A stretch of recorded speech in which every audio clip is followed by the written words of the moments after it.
I guess there are just two things then that I wanted to talk about besides language. And one is the emphasis on being. And being and nothingness. This is going to repeat a little bit of Ado, what you said, but it's in much more exquisite, precise language. But let's just start with this. Why, or here we are, you and I, together. What has brought us here now? Think about it. The most fundamental preconditions for each of us to be here now, together, are first, that anything is at all. Second, that such beings as human beings exist.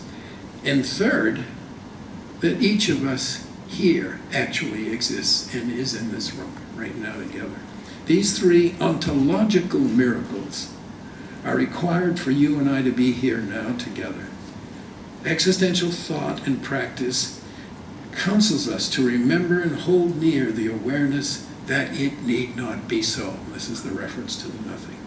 And that it is so is the wonder of all wonders. I consider this truly one of the greatest strengths of existential psychotherapy in general, and Dasein's analysis in particular, namely their steady gaze at the miracle of being at all.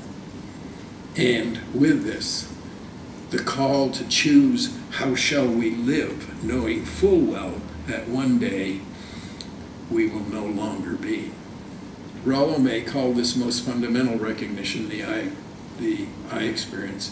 I've called it existential or ontological sovereignty. And with this, the experience of Dasein's Berechtigung, excuse me for using German, but that is it's a word that means the right to be. Not just that I am, but because I am. Because each of you is, you have the right to be.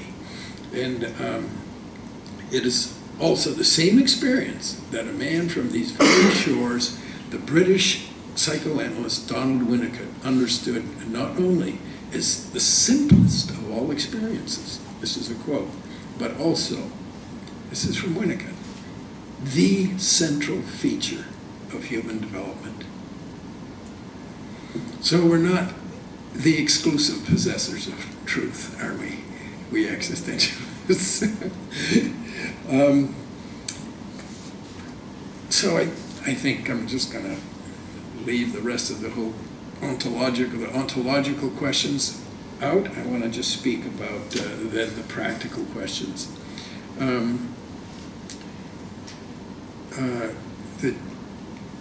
Heidegger spoke about letting beingness and how important it is for us to let beings be, and we as human beings are the shepherds of being. And so that's our task as the shepherds of being. The Taoist view is very similar to that. If you know the Tao Te Ching, you know it's about having a humble place and allowing other things to take their own course. The person who wants to create a strong nation, this is a little bit like what Emmy was saying this morning, create strong people, but not by insisting on them being real, but allowing them to be real, and then to think that they did it all themselves. Which, of course, by the way, Carl Rogers used to carry a chapter 17 of the Tao Te Ching around with him, and he'd read them in his workshops. And Natalie Rogers is somebody that I know.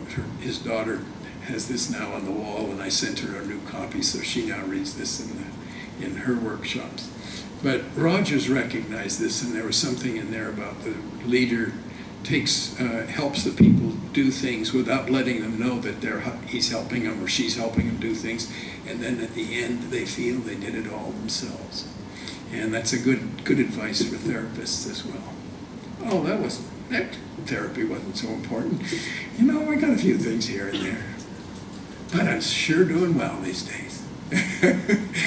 So in Eastern language, the word is wu wei, non-forcing, letting be, not acting, not doing. And where do we see this? Now, Boss recognized how important Freud's recommendations for technique were. And I would connect those all directly to this thing of wu wei, and I would say free association, let your mind, let whatever comes to your mind come to your mind, no judgment, just accept whatever shows up. I promise to do the same, Freud would say. So there's both self-interest, curiosity about being on the one side, and the second side, total acceptance of whatever shows itself, whatever comes into being. Wu Wei, evenly hovering attention is the opposite, is the therapist's job. And that's a similar, like-minded openness. And what Freud called his technique of free association and this evenly hovering attention on the part of the therapist, he called it his techniques for the widening of consciousness. And then, of course, abstinence, non-attachment, non-gratification is also a concept of Freud's. Now, most people think that Freud talked about being neutral a lot. He didn't really. He only used the word neutrality once in his whole life, and it was if a patient is, falling in love with you, you don't encourage, or not falling in, you don't encourage people to fall in love with you or not fall in love with you. You let show whatever shows in the patient's own experience. That was Freud's meaning. It's the only time he used the word neutrality, just once. So everybody makes a big deal of this, and it's not. So it was not who Freud was. But I would call that I would refer to that from the Eastern perspective of equanimity, of not taking sides, not attaching to one thing or another. And I'm going to just have to stop there because I've used my time.